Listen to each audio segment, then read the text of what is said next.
Today we're going to look at the new course of study and compare it to the old course of study. I'm going to start with the pathways that our children can take. Our normal course sequence will be 7th grade math, 8th grade math. Here's the big change: geometry with data analysis as a 9th grader, Algebra 1 with probability as a 10th grader, Algebra 2 with statistics. Notice statistics.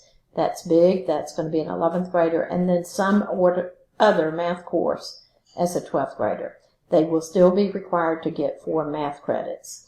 Now, if they're on the advanced track, they're going to do Accelerated Math 7, Accelerated Math 8, and then Geometry as a 9th grader, Algebra 2 as a 10th grader, Pre-Cal or some other math class as an 11th grader, and then they could take AP Calculus or some other specialized course as a 12th grader. And notice there's no Algebra 1 in middle school. They will no longer be getting an Algebra 1 credit in middle school, so they will be required to take 4 math classes in high school. The Algebra 1 will be included in this Accelerated Math 7 and 8. Now, let's look at the 2016 course of study. I have highlighted the objectives that are gone. I'm just going to mention a few of them. We're not going to look at every one of them.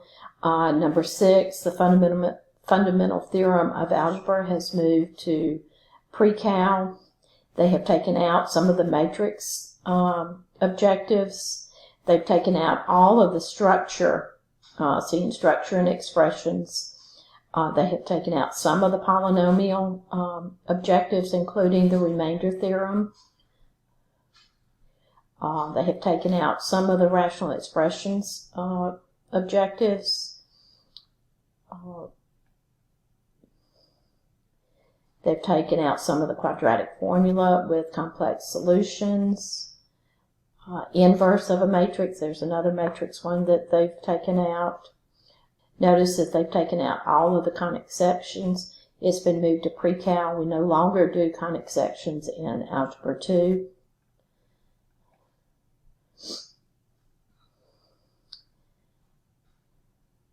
And you see there's just lots of them that they have.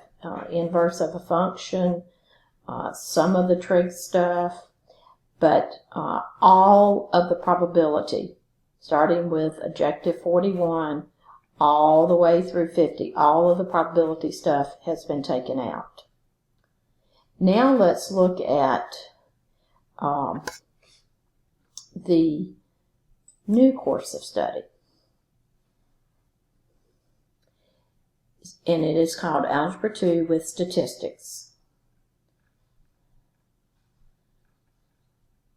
Now, the highlighted objectives here are the ones that have been added. So we have to find additive and multiplicative inverses of square matrices. All of these are very similar to what the ones that aren't highlighted are all very similar to what was in the 2016. We are doing average rate of change for a function, reciprocal functions, including horizontal and vertical asymptotes, comparing graphs of inverse functions and their relationships with key features. We've got more on mathematical modeling to solve real-world problems. And then the big change is statistics. Here's the big change. It's all the statistics objectives, starting with number 23 and going through 33 are all statistics objectives. So lots of new material there that we've never taught in Algebra 2. And then the last section, we have prove the Pythagorean identity, derive and apply the formula for area of a triangle where you use sine, and derive and apply the law of sines and law of cosines. So you see the course is very different, mainly because of all the statistics. There are lots of objectives there. So that's the main difference. In the old course, they took out all the probability. New course, they added lots of statistics. The other thing on the new course, there's no common exceptions. So those are the major differences. We'll talk more about it as we go through the week, but that's just kind of highlighting what we thought you might want to know.